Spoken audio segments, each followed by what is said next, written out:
Hey guys, you are listening to Insights with Kathleen, Please join us while we share our insights and experiences with the hope to inspire you to look inside of yourself. for the answers you already have. As with all information we receive, Take what speaks to you and leave the rest.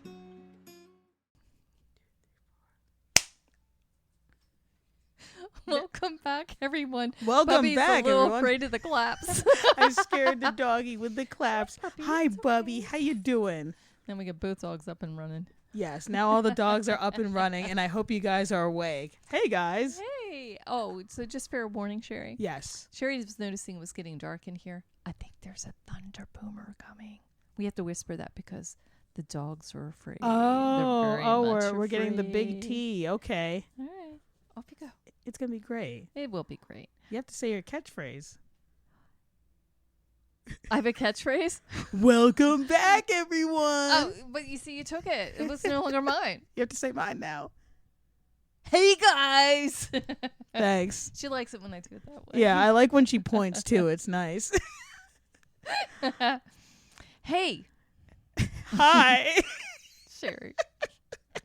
Sherry. Hey, Kathleen. What's up? How you doing? What are we talking about today, Sherry? Oh, gosh. Well, she's just going to. Before you go on, as you're thinking about that, I do want to give a shout out. Before I forget. Last week, I forgot to give a shout out to one of our viewers who gave us some wonderful tips. Yes. Or suggestions, and the table being one of them. I think it was just because they wanted me to look better. They didn't want me to look better either? They thought you already looked good. Thank you. Thank you. Yeah, and then as you can see, the second suggestion, Sherry's utilizing it over me. Yes, She only brought the one. I only got the one, so you have to use your hands. But you're... Wait a minute. She says I'm too dynamic anyway, and I'm always moving my head. She will, and then it'll just be like a whole thing. So I get the stand. Yes, thank you. Thank you very much. And we got a table, so but she's not standing. She's really sitting. You're so funny. All right, what are we talking about? All right. Because they're all going to turn off now with all these bad jokes. Don't tell them to turn off. But anyway, so I guess what I wanted to talk about a little bit is I think we talked about the people-pleasing aspect, but I have like another twist on it, and we were just talking about it a few minutes ago. And and I guess for me, growing up in my family, it was always important to be polite, diplomatic, always kind of agree with everyone. So, I mean, that kind of made me, people liked that. But then I came to a point of like, how do I meander and find my own voice and do that? So, what's your question? I guess my question is, well, I don't think it's how do I stop being a people pleaser, but how do I go about, say if you're asking me something, how do I go about just... So are you saying, I'm going to help you out here a little bit. You ready? Thank you. Wait, let me hold your hand. All right, okay. I'm going to help you out by holding your hand. Help me out, please. I don't want you to be afraid. It's okay. You're allowed to speak your truth. Right. You're allowed to speak what's in your heart. I want to say this out loud. And yes, anybody else listening, please, yes, I'm holding your hand as well as I'm holding Sherry's hand. The metaphorical hands, yes. Yes. We're all allowed to have our own opinion. Especially if you live in the United States, man. It's the First Amendment. Right? Yeah. We're allowed to speak our truth. Yeah. As always that we say here on the show, is it loving of me and is it loving of them? Right. We always want to be respectful. Right. And you can be respectful when speaking your truth. Okay? Now, sometimes, I don't know about you, but sometimes I know that when somebody asks me a question about how I feel about something, or what do you think about this? Right. Sometimes I'll be like, oh, I freeze. Yeah, right. Mind goes blank. Right. And you're like, I don't know how to answer this. And then all of a sudden the wheels are spinning like, and you remember Inside Out? Yes. I don't know if you guys have seen Inside Out. That Pixar movie or something. Yeah. Very, very where good. you can see all the different emotions and they're all kind of going crazy. Right. And my favorite part is when she's at a hockey game and she says hi to the little boy and it's girl. It's like he's totally blank. He doesn't know how to act. He doesn't know how to be. Right. So sometimes I would get that way too when people will ask me some kind of a question that I'm like, you want to know what I really think? I know, because I get scared and then I just kind of shut off and then I go blank. Yeah. So, and some of that we have to ask ourselves, okay, where's that come from? Right? Yeah. What is that? I just have a blank mind. Right. So what do you do from that? Well, we'll get back to where's it come from. But what do you do for it now? Right. I got a blank mind. I still get blank minds sometimes when people just ask you like the most either off the wall question or the most rude question, or they do something invasive like grab you and smack you on your butt when they shouldn't. Oof. Oh no. Oh yeah, that's a whole nother story. But what do you do? I mean, like for me, my first reaction would be just to like rip their head off. But when you have extenuating circumstances, what do you do? Right.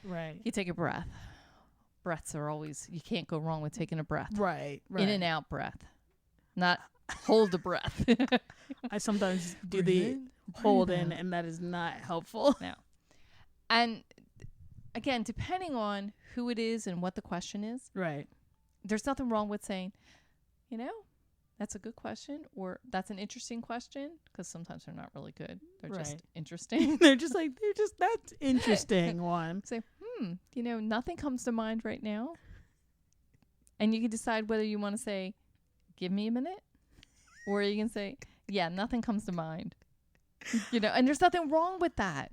Oh, you know what? I never noticed that you could do that. And maybe it seems obvious to some people, but I guess for me, when someone's asking me a question, I almost feel like I owe them an answer like immediately. So then I get more flustered as opposed to like, oh, wait a minute, or hold on, let me think about that. And that comes back to the why you do it. Ah. I loved how she got me there. She's really good at this. She's so smart. No, that makes sense, because I guess for me, growing up, I was kind of a people pleaser, and I had to make sure, more consideration for the person than myself. So whenever anyone's asking me maybe like a controversial question or just something in general, or just a silly question of like, hey, do you prefer creamer, even though I don't like creamer or something like that, and I just take it anyway. And, it's just those little steps. Or would you like a piece of pizza? I can't eat the cheese, but sure, I'll take the pizza, and then you eat it. Mm-hmm. And then what later? You're like in the bathroom going like, I want to die. Like, I feel so sick. So was that loving of you? No, it was not. That was not loving of me. It probably wasn't loving for them either, because now they have no idea, and they're always going to offer you pizza. Right. And then when you finally tell them, I really can't eat that, it makes me sick, they'll be like, oh my goodness, all this time I fed you pizza. That, and it's funny because it happens in so many different ways, even like small things. I went to the store with my mom. We were looking at Klondike bars. She wanted to buy me one, and I'm like, I hate those. And she's like, what? You ate them all the time as a kid? And I'm like, well, I felt bad saying no because you guys bought them. And she's like, I feel like a terrible person. Don't feel bad. I kept saying yes. So I didn't realize it could be in like such little like things as well. So thank you for that story, by the way, because I want to point something out. Right. All right. So you're sharing with me and with our audience that you feel that you can't always speak your truth because of the people-pleasing aspect. Right. And we've heard every once in a while about gaslighting and what that can look like. Oh, yeah. So your mom, without even knowing it, had gaslit you, but also at the same time taught you in that phrase about the Klondike bars. Right. Oh, I feel like I'm such a bad person. Right. People pleasing. What? Oh my gosh. I know, right? It shines such a light when we can look back and see those interactions with this new lens. Right. And it's that new lens I invite our viewers to look at those different interactions with. Right. To say, oh, click. It's not to condemn the person. No. By any means. I mean, hey, we're all human beings. Exactly. And we all make mistakes. Of course. And as a parent, I've made my fair share of mistakes. Trust me. Because I too am not perfect. Right. But that's part of the fun of what we're here to do. Oh, the human experience. The human experience. Yep. Being human isn't about being perfect. Being human isn't about necessarily people pleasing either. What? I mean, yes, but just hearing you say that, I'm like, oh yeah, I'm not put on this planet to make every single person happy. You're going to be exhausted, and that's impossible, and you're not living your fullest truth if you do it. Yeah, the only person that you really should be working hard on making happy is you. Because you know what? Nobody else can make you happy. We only have the power to make ourselves happy. Right. We may think that others have that power to make us happy because, we hear it a lot of times with couples, right? Oh, he makes me so happy. Oh, she makes me so happy. That's my other. Oh, he did this for me, made me so happy. Right. He didn't plan a date for me. I'm not happy. They don't initiate anymore. I'm not happy. Right. Well, you know what? First of all, sorry if you're not happy. Mm-hmm. That's your loss, your problem. Oh, yeah. And that's harsh to say, but that's the truth. Okay. So, for all you out there watching and listening, I celebrated my 60th birthday yesterday. What? Go you! That's awesome. Yes, thank you. Happy birthday to me. But, when my birthday comes around, I've learned there is nobody else to throw me a birthday party. Yes, I do have 2 children, and they're lovely children, and they are adult children. They're in transition in their own lives right now. Right. But they're not in a place to be throwing me. Right. Because some people, I don't know about all of you, but some people out there, they do have big 60 birthday bashes because it's a milestone birthday. Right. And some people had asked me, hey, are you going to do that? Well, I'm not throwing it. I mean, I could, but I'm not going to. Yeah. Because I don't want to. Yeah. Right? And they're like, huh? Well, who's else going to throw you one? Well, who else is there? I mean, I'm single. It's not like I got a husband who's going to throw me a party. And my young adult children, they're still working on their own lives, right. And getting through college and doing all the other stuff. So that's an expectation I'm not putting on them. Right. Okay. But if I really wanted a party, you better believe me. Did I say that right? Yeah, you said it right. Okay. I would have threw it for myself. Right. Because I'm in charge of my happiness. Yes. No one else. No one else. Now, mind you, if somebody out there wanted to throw me a party and surprise me, I would be so gracious. Like, I wouldn't say no. Well, especially if it was a surprise party. How could I say no? I got to show up and smile. Bet you love those. I don't know if that's a good example of, our happiness is our own. Right. We get to choose how we want to see things. Right. We get to make those decisions for ourselves. And if we're in a situation and we're not happy, we have choices there too. Ooh. We can either choose to leave it or we can choose to see it differently.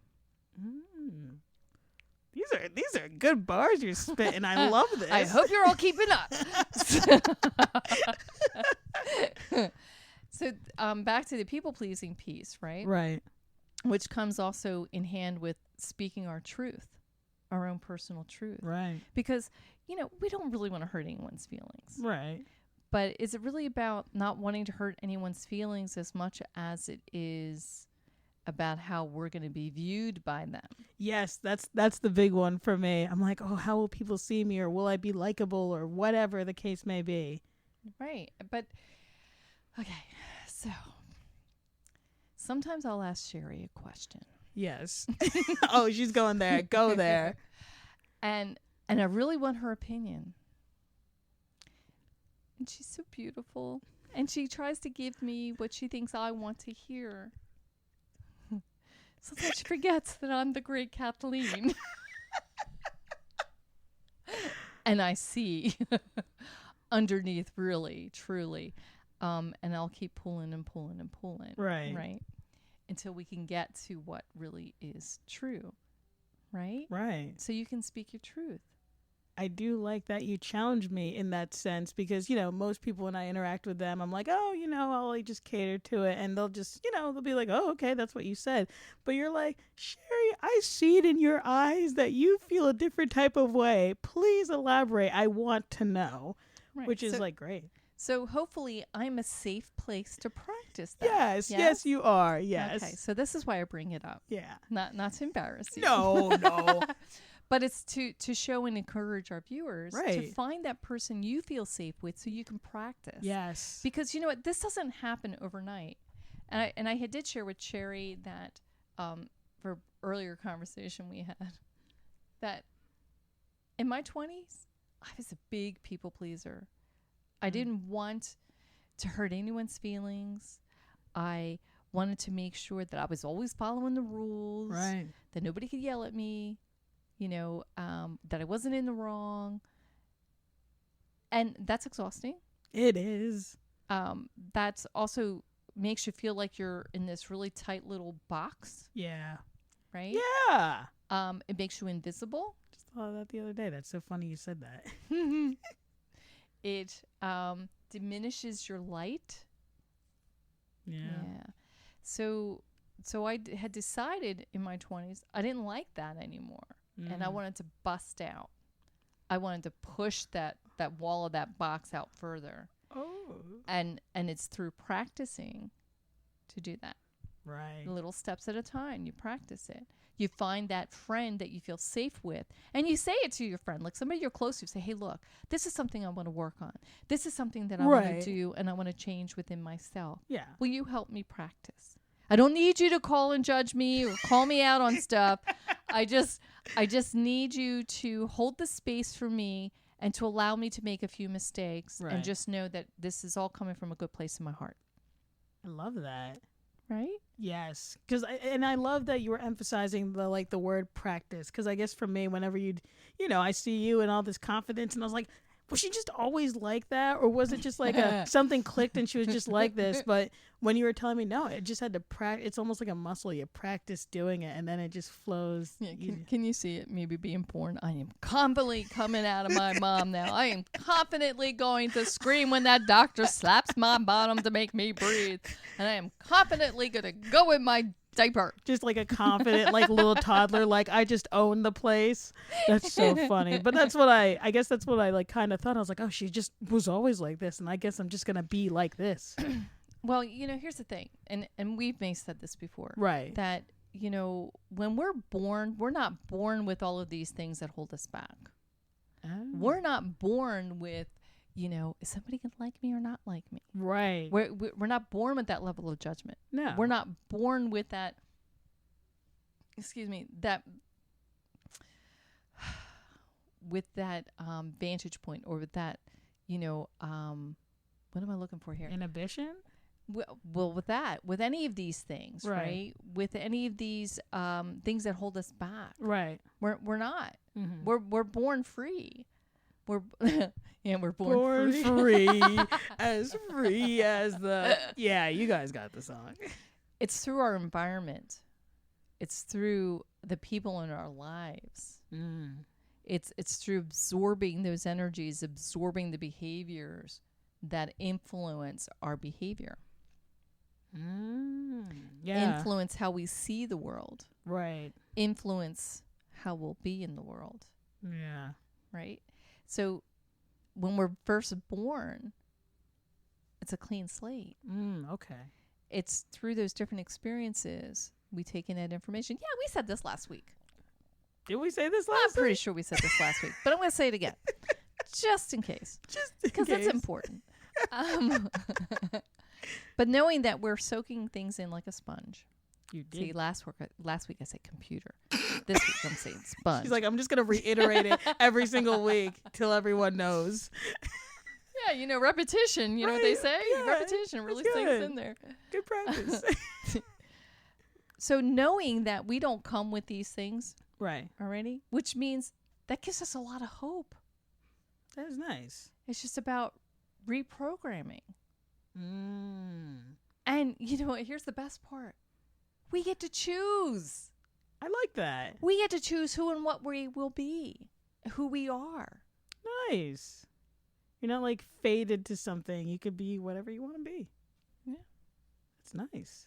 Now, again, I'm not saying you get to pretend to be. Right. But you get to be what you are at the heart of you. I like the way you said that. Yeah. I had an aunt. Puberty is hard for I need chalk. That's a great segue. What? No, Puberty is hard. Anyway, I bet. Tell me about it. you're closer to it than me. I had an aunt when I was let's say about between 13 and 14, and I knew what was in my heart, Right. and I didn't have any malice for anyone. Mm-hmm. And I was a kid. I didn't always know how my tone was coming off. Right. I didn't always know how that was being received. Right. But I had an aunt who just like bit at me like somehow she just thought I was being nasty and mean. Oh. And I looked at her and I'm like, that wasn't it. And I looked at her and said, that wasn't in my heart. I mean, I'm sorry if that's how you're receiving it, but that was not in my heart. Right. But it gave me pause to stop and think about it. And really, when I look through my life, there are those moments that are kind of like life defining, if you will. Ah. So instead of me taking that and being beat down by it, Right. oh, mind you, I probably was for a little while, but it was still something I could go back and reflect upon and realize, oh, perception. Ah. This is why we say this word a lot. That's No, it's not perspective. really, Just so you know. But perspective and perception. They yes. kind of go together. They kind of go hand in hand. A little Yeah. bit. Two different sides. That makes a lot of sense with the perception piece, because I guess when I am getting like, just information from people or they're talking about me or whatever, I'm like, I guess they say I'm this, so I must be that, or I must be this type of person. But I'm like, oh, they're just seeing me through their lens or how they would like to see me or whatever the case may be. And this is why it's so important. So very important, Sherry. You know your own heart.